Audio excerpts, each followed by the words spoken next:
The Great Cardhouse. Lucien Montluc started a little when he saw the notice. He read it twice, slowly, and then, as if he finally believed it, put down his newspaper and removed his monocle. A habitual expression of amusement returned to his face, and his lids fluttered over his bright blue eyes. "Imagine Gaston Potin taken in bait," he said to himself. "Of all people to be fooled." This thought made him even more gleeful. It would not be the first time that he had proven Gaston Potin wrong. This particular Giotto was a forgery, and Gaston was putting it up for sale as a genuine. Lucien meant to have it, and the sale was that very afternoon. How fortunate he had been to see the notice in time. The magnificent counterfeit might have slipped through his fingers again. Lucien put his monocle back in the grip of his slightly protruding brow, summoned François, and ordered him to pack their bags for an overnight stay in Aix-en-Provence. While he waited, he turned to The Revelation to the Shepherds in his book of Giotto reproductions and studied it. Again he thought how odd it was that poor Gaston Potin would not have suspected it to be a forgery. Perhaps it was the too rigid faces of the kneeling shepherds that told him the painting was not from Giotto's hand. There was no real religious feeling there. The Annunciatory Angel's robe was a too brilliant pink. The composition itself was not right, not Giotto, but it was magnificent as a forgery. Lucien did not need a magnifying glass to detect a forgery. Something within him, some inner sensory apparatus, betrayed the spurious instantly and always. It never failed. Besides, hadn't an Englishman, Sir Ronald Dunsany, questioned the authenticity of this revelation around the time of the Freulingen purchase? Indeed, Sir Ronald had ventured that the original had been destroyed in a fire in the middle of the 18th century. Evidently, Gaston Potin didn't know that. It was Lucien's passion to collect the most perfect imitations, and only the imitations, of the great artists. He did not want genuine paintings, and he prided himself that his sham masterpieces were such fine shams that any could, if presented as the original, fool the eyes of the most astute dealers and critics in the world. Lucien had played many such tricks during the 15 years he had been collecting forgeries. He might submit one of his forgeries as a loan from an individual who owned the original, for instance, then attend the exhibition and remark his suspicions publicly, to be proven right in the end, of course. Twice he had subjected Gaston Potin, with his great reputation as an art dealer, to such embarrassment, and once Lucien had made Gaston uneasy about an original by presenting one of his forgeries that was so good it had taken 6 experts 3 days to decide which picture was the original. All in all, it had caused Gaston Potin to refer scathingly to Lucien's well-known collection and to his lamentable taste for the bogus. Lamentable to whom? Lucien wondered. And why?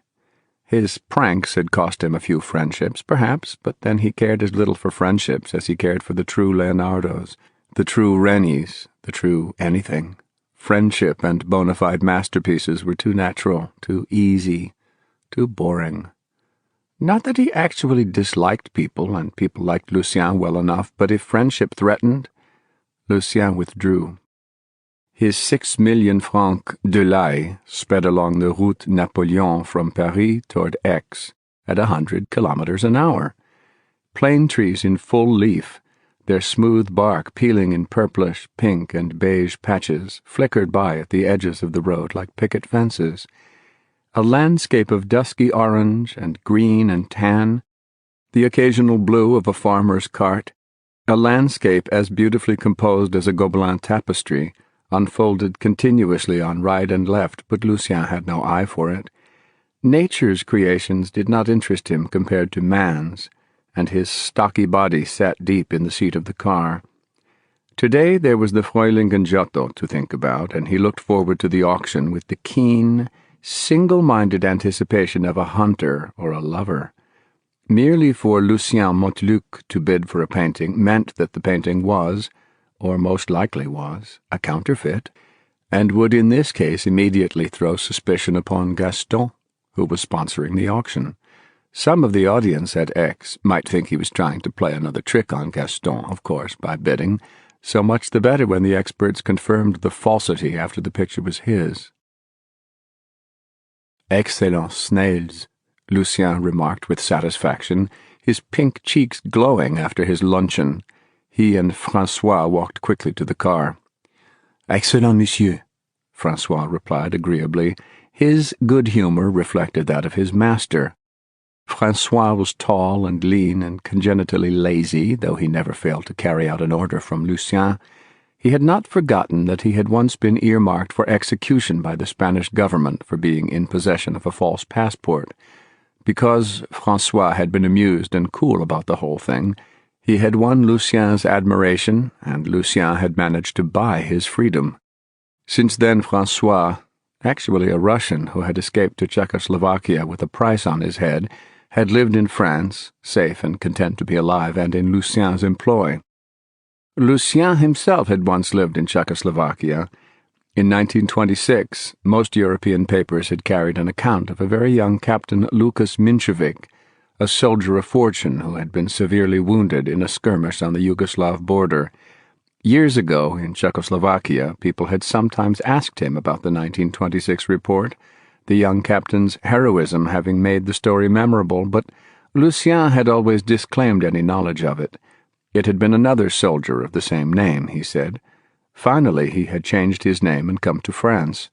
In Aix, Lucien and François stopped first at the Hôtel des Étrangers to reserve a 3-room suite, then drove on to the Musée de Tapisserie, beside the Cathédrale Saint-Sauveur. The auction was to be held in the open court of the Musée and was scheduled to begin in half an hour, but things in Aix were always late. Cars of all sizes and manufacture cluttered the narrow streets around the cathedral, and the courtyard was a bedlam of hurrying workmen and chattering agents and dealers and private buyers who had not yet begun to seat themselves. "Do you see Monsieur Portin?" Lucien asked François, who was a good deal taller than Lucien. "Non, monsieur." An acquaintance of Lucien's, a dealer from Strasbourg, told him that Monsieur Portin was giving a luncheon at his villa just outside the town, and that he had not yet arrived. Lucien decided to pay Gaston Portin a visit. He was eager to let Gaston know of his interest in the Giotto. As they drew up to Gaston's Villa Madeleine, Lucien heard the treble notes of a piano from within. Faint but bell-like, it was a Scarlatti sonata. He was shown into the hall by a servant. Through the open door of the salon, Lucien saw a slender woman seated at the piano, and a score of men and a few women standing or sitting motionless, listening to her. Lucien paused at the threshold, adjusted his monocle, and espied Gaston just behind the piano, concentrating on the music with an expression of rapt and sentimental enjoyment. Lucien's eyes swept the rest of the company. They were all here. Font Martigue of the d'Aubervilliers Gallery in Paris, Fritz Haber of Vienna, Martin Palmer of London, certainly the cream. And they were all listening to the sonata with the same absorption as Gaston. Lucien's appearance in the doorway had not even been noticed. The fast movement the woman was playing was splendid indeed. The notes sparkled from her fingers like drops of pure spring water, but to Lucien's ear, which was as infallible as his eye, an ingredient was missing, a pleasure in the performance. It was audible to Lucien that she detested Scarlatti, if not music itself. Lucien smiled. Could she really be holding the company as spellbound as it looked? But of course she was. How obtuse people were, even those who professed a knowledge of the arts. There was a perfect crash of applause from the little audience when she finished. Lucien saw Gaston coming toward him with the pianist on his arm. Gaston smiled at Lucien as if the music had made him forget that there had ever been unpleasantness between them. "Very happy and surprised to see you, Lucien," Gaston said. "May I present the music teacher of my childhood, Mademoiselle Claire Duhamel-Rex." "Enchanté, mademoiselle," said Lucien. He observed with satisfaction the stir of interest his entry into the salon had caused. She plays superbly, doesn't she? Gaston went on. She has just been asked to give a series of concerts in Paris, but she has refused, n'est-ce pas, Mademoiselle Claire? Aix should not be deprived of your music for so long. Lucien smiled politely, then said, I learned of your sale only this morning, Gaston. Why didn't you send me an announcement? Because I was sure there is nothing here that would interest you. These are all authentic pictures of my own choosing. But the revelation to the shepherds interests me enormously, Lucien told him with a smile. I don't suppose if it's here you might let me see it now. Behind Gaston's frank surprise there was just the least alarm. But with the greatest pleasure, Lucien, follow me. Mademoiselle Duhamel, who had been gazing at Lucien all the while, checked him with the question, Are you an admirer of Giotto too, Monsieur Montluc? Lucien looked at her. She was a typical vieille femme, an old maid, of a Provençal town, drab and shy, yet with an air of tenacious purpose in her own narrow, cramped way of life, a look of wiry vigor that suggested a plant growing at the edge of a wind-whipped cliff. Gentle, sad grey eyes looked out of her small face, with such depression of spirit that one wanted to turn away immediately because of an inability to help her. A less attractive person Lucien could not have imagined. Yes, mademoiselle, he said, and hurried after Gaston. Lucien's first sight of the picture brought that leap of excitement and recognition that only the finest forgeries gave him. From the patina, he judged the picture to be more than 200 years old, and today it would be his. You see? Gaston smiled confidently. Lucien sighed in mock defeat. I see. A beautiful piece indeed. My congratulations, Gaston. Lucien attended the auction in the subdued manner of one who watches from the outside, a bystander. He waited with impatience while an indifferent Messina and a miserable Ignotto Veneziano from the Freulingen collection were put up and sold. Apart from the false Giotto, Lucien thought mischievously, the Barons von Freulingen did have execrable taste. Mademoiselle Duhamel, on a bench against the side wall, was again staring at him, he noticed, with what thoughts behind her quiet grey eyes he could not guess.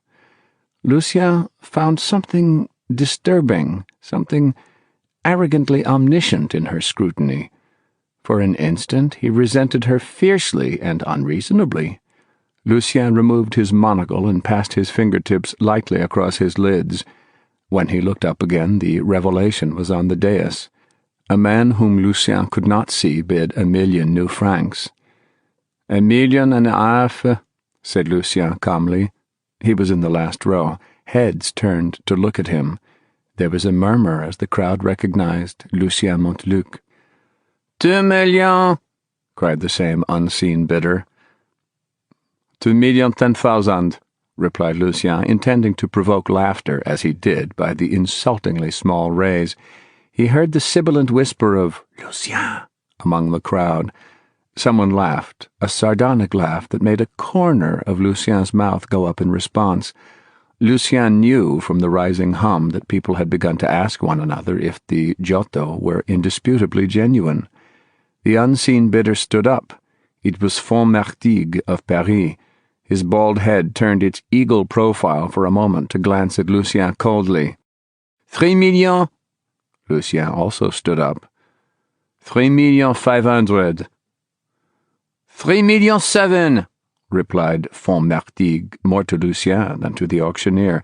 Lucien raised it to 3,800,000 and Fontmartigue to 4,000,000. And 100,000, added Lucien. At this rate, the figure might be driven beyond the price of a genuine Giotto, but Lucien did not care. The joke on Gaston would be worth it, and the audience was wavering already. Only Fontmartigue was bidding. Everyone knew that Gaston Potin had been wrong a few times, but Lucien never. 4,200,000, said Fontmartigue. 4,300,000, said Lucien, The audience tittered. Lucien wished he could see Gaston at this moment, but he couldn't. Gaston was doubtless in the front row with his back to Lucien. A pity. It was no longer a contest of bidding. It had become a contest of faith versus non-faith, of believer versus non-believer.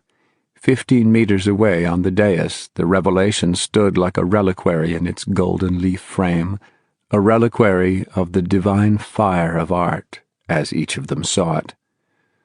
4,000,000 said von Martigues in a tone of finality. 4,500,000, Lucien promptly replied. Von Martigues folded his arms and sat down. The auctioneer rapped. 4,500,000 new francs. Lucien smiled. Who could afford to outbid him when he wanted something? 4,600,000, said a voice on Lucien's left. A man who looked like a young Charles de Gaulle leaned forward on his knees, focusing his attention on the auctioneer. Lucien knew the type. The de Gaulle type indeed, another believer, an idealist. He was in for 5,000,000 francs at least. 5 minutes later, the auctioneer pronounced the revelation to the shepherds the property of Lucien Montluc for the sum of 5,250,000 new francs. Lucien came forward immediately to write his check and to take possession. "My congratulations, Lucien," Gaston Potin said. His forehead was damp with perspiration, but he managed a bewildered smile. "A genuine work of art at last. The only one in your collection, I'm sure." "What is genuine?" Lucien asked. "Is art genuine?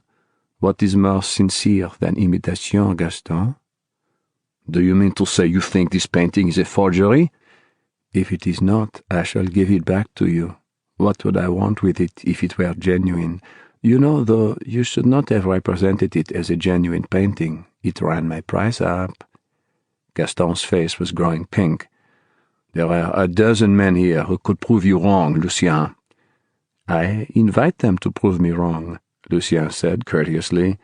"Seriously, Gaston, ask them to come to my suite at the Hôtel des Étrangers for apéritif this afternoon. Let them bring their magnifying glasses and their history books. At 6 o'clock, may I expect you?" "You may," said Gaston Potin. Lucien walked out of the courtyard to his waiting car. François had already strapped the revelation carefully between the seat back and the spare tire. Lucien happened to look behind him as he reached the car. He saw Mademoiselle Duhamel walking slowly from the doorway of the courtyard toward him, and he felt a throb in his chest, a strange premonition. Sunlight, broken into droplets by the trees, played like silent music over her moving figure, light and quick as her own fingers had played in Gaston's salon. He remembered his feeling as he listened to her Scarlatti sonata that she loathed playing it, and yet to play so brilliantly. That took a kind of genius, Lucien thought. He was aware suddenly of a great respect for Mademoiselle Duhamel and of something else, something he could not identify. Perhaps compassion. It pained him that anyone with Mademoiselle Duhamel's ability should take so little joy in it, that she should look so crushed, so agonizingly self-effacing. "Do you know that I am receiving some friends at 6 o'clock this afternoon, Mademoiselle Duhamel?" Lucien said with an unwanted awkwardness as she came closer. "I should be honored if you would join us." Mademoiselle Duhamel accepted with pleasure. "Come a little early, if you will." 5,250,000 francs for a counterfeit, Mademoiselle Duhamel whispered with awe. She sat on the edge of a chair in the salon of Lucien's suite, gazing at the picture Lucien had leaned against the divan. Lucien strolled back and forth before her, smiling, smoking a Turkish cigarette. François had gone out a few moments before to fetch Cinzano and pâté and biscuits, and now they were alone. Mademoiselle Duhamel had been surprised, but not overly surprised, when he told her the Giotto was a forgery. Her reaction had been exactly right, and now she regarded the picture with the respect that was due it. "One usually pays more dearly for the false than for the true, mademoiselle," Lucien said, feeling expansive in his hour of triumph. These hair I touch, for instance, he said, patting the top of his light brown, gently waving hair, is a toupet, the finest that Paris can make. Grown by nature, it would have cost nothing. Strictly speaking, it would have been worthless. It is worthless to a man with hair of his own, but when I must buy it to hide a deficiency of nature, I must pay 150,000 francs for it, and it is a just price when one thinks of the skill and labor that went into its creation. Lucien swept off his toupet and held it in his hand, lustrous side uppermost. His bald crown was a healthy pink tan, like his face, and really detracted little from the liveliness of his appearance, which was extraordinary for his age. The bald head was a surprise, that was all. "I had no idea you were a toupet, Monsieur Monteluc." Lucien eyed her sharply. He thought he saw amusement in her tilted head. She had one element of charm, he conceded. She had humor. "And applying the same principle to the false Giotto," Lucien continued, inspired by Mademoiselle Duhamel's attention, "we might say Giotto's genius was a thing of nature too, a gift of the gods, perhaps, but certainly a faculty which cost him nothing, and in a sense cost him no effort, since he created as every artist creates, out of necessity. But consider the poor mortal who created this almost perfect imitation. Think of his travail in reproducing every stroke of the master exactly. Consider his effort." Mademoiselle Duhamel was absorbing every word. "Yes," she said. "You understand, then, why I value the imitators so highly, or rather give them their proper value." "I understand," she answered. Lucien felt perhaps she did. "And you, Mademoiselle Duhamel, may I say that is why I find you so valuable. You have a superb talent for deceiving. Your performance of Scarlatti this afternoon was by no means inferior to the best. Technically, it was inferior in only one respect." He hesitated, wondering if he dared go on. "Yes?" Mademoiselle Duhamel prompted a little fearfully. "You hated it, didn't you?" She looked down at her slim, tense hands in her lap, hands that were still as smooth and flexible as a young girl's. "Yes. Yes, I hated it. I hate music. It's—" She stopped. Her eyes had grown shiny with tears, but she held her head up and the tears did not drop. Lucien smiled nervously. He was not good at comforting people, but he wanted to comfort Mademoiselle Duhamel and did not know how to begin. "What a silly thing to cry about," he burst out. "Such a talent. You play exquisitely. Why, if you could endure the boredom, and I'll really admire you for not being able to endure it, you might play in concerts all over the world. I dare say not a music critic in 1,000 would recognize your real feelings. And what would he do if he did? Make some trifling comment, that's all. But your playing would enchant millions and millions of people, just as my forgeries could enchant millions and millions of people." He laughed, and before he realized what he did, he put out his hand and pressed her thin shoulder affectionately. She shuddered under his touch and relaxed in her chair. She seemed to shrink until she was nothing but that small, unhappy core of herself. "You are the only one who has ever known," she said. "It was my father who made me study music as a child and as a young girl, study and study until I had no time to do anything else, even to make a friend. My father was organist of the church here in Aix. He wanted me to be a concert pianist, but I knew I never could be because I hated music too much, and finally, I was 38 when my father died. It was too late to think of marriage. So I stayed on in the village, earning my living in the only way I could, by teaching music.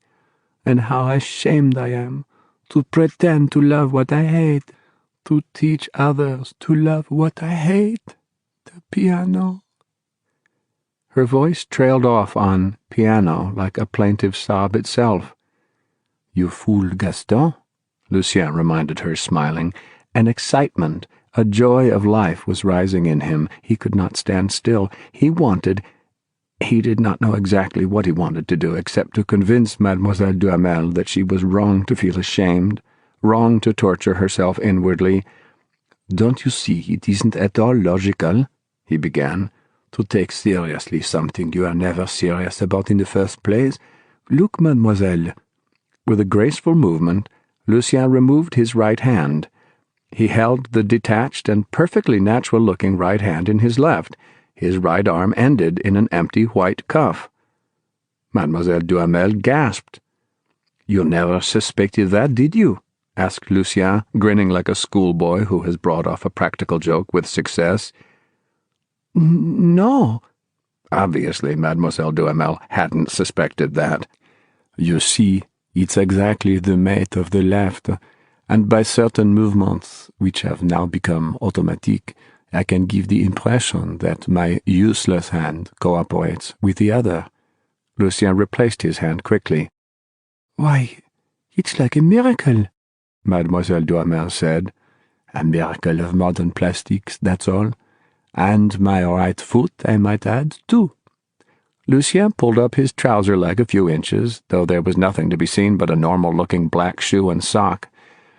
"I was wounded once, literally blown apart, but should I have crept about the world like a crab, disgusting everyone, an object of horror and pity?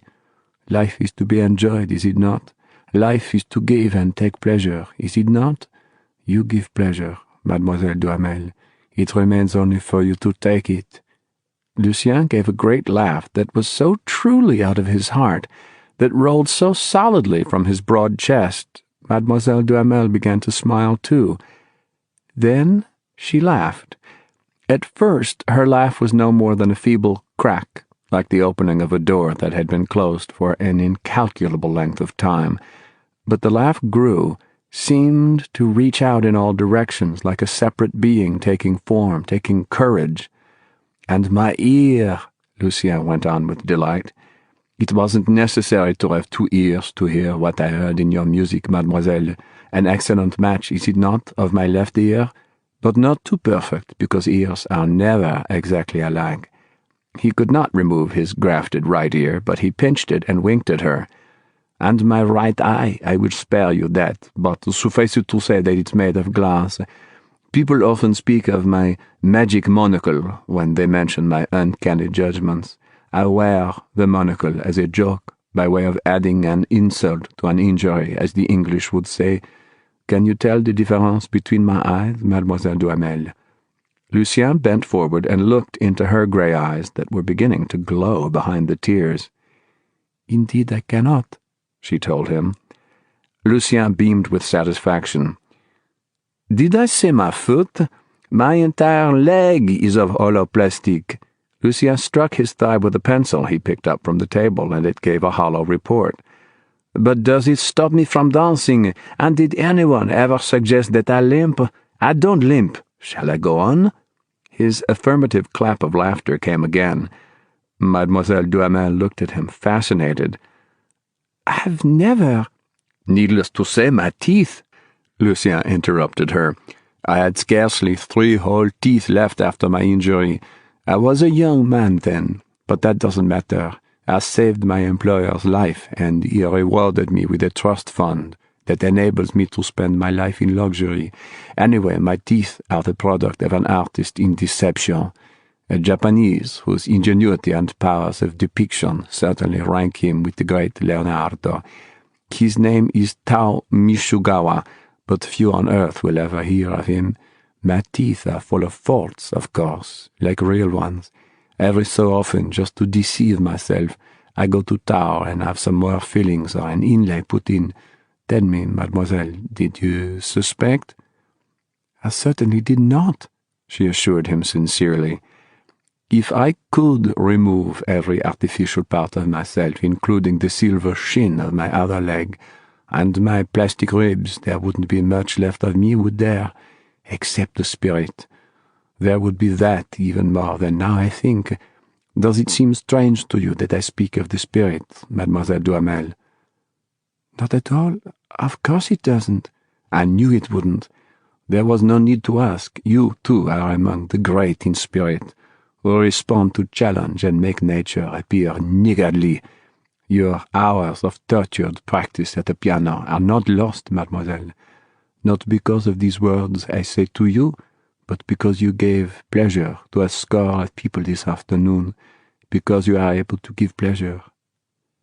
Mademoiselle Duhamel looked down at her hands again, but now there was a flush of her own pleasure in her cheeks. "The critics and the art dealers call me a dilettante, the idiots. That I am an artist escapes them, of course. Let it. They are the real dilettanti, the do-nothings. You understand me because you are like me, Mademoiselle Duhamel. But all those who sneer, who stare, who laugh at me and envy and admire me at once because I am not ashamed to confess what I love, and here they are now." Someone had rapped on the door. Lucien glanced at his watch. François was having trouble finding the right kind of pâté, perhaps. Lucien did not like to answer his door himself. Mademoiselle Duhamel stood up. "May I open the door for your guests?" Lucien stared at her. She looked taller than before, and almost, he could hardly believe it, happy. The glow he had seen in her grey eyes seemed to have spread through her entire body. Lucien, too, felt a happiness he had never known before. Perhaps the kind of happiness an artist feels after creating something, he thought, an artist whose talent is given by nature. "I should be honored," Lucien said.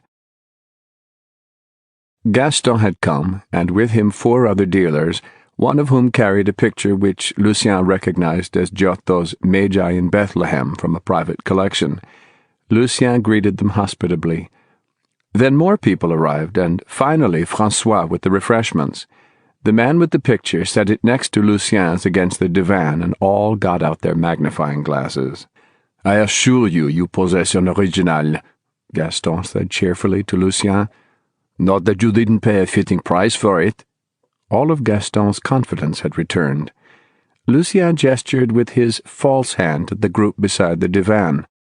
"The experts have not said so yet, have they?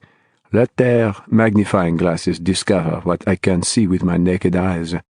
He strolled off toward Mademoiselle Duhamel and Monsieur Palissy, who were talking in a corner of the room. How charming she looked, Lucien thought. A half hour ago she would have been afraid to use her beautiful hands to gesture as she spoke. Gaston intercepted Lucien before he reached Mademoiselle Duhamel.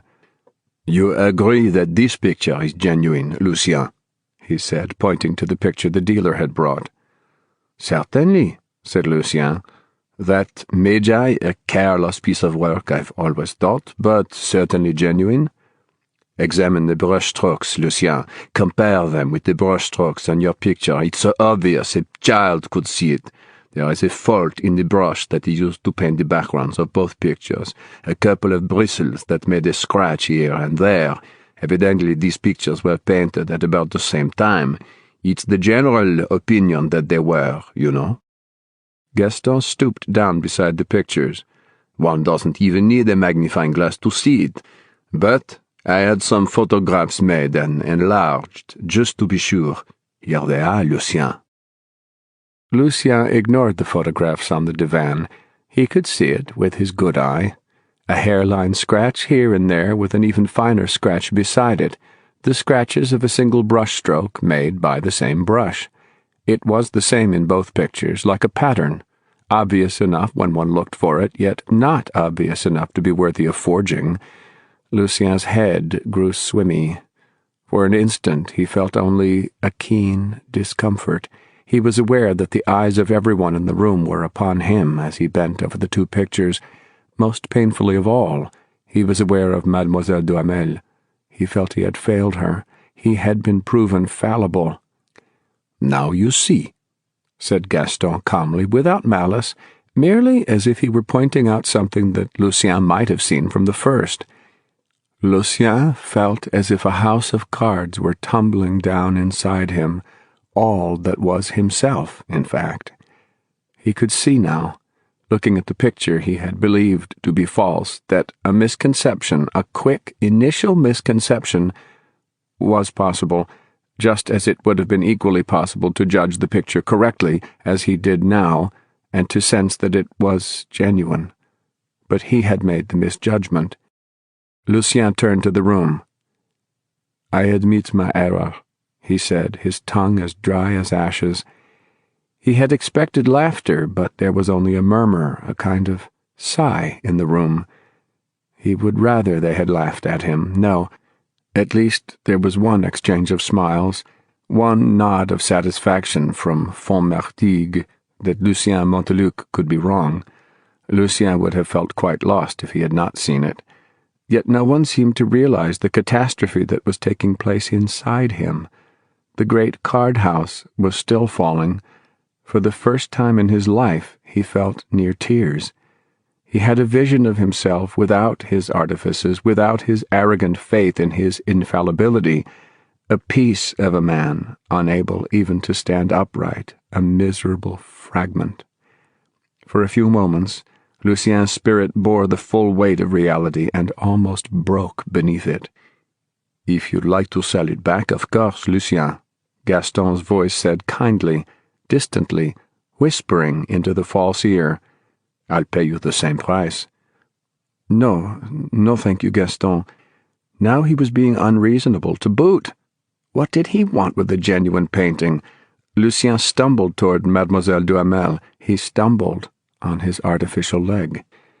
Mademoiselle Duhamel's face was as calm as if nothing had happened.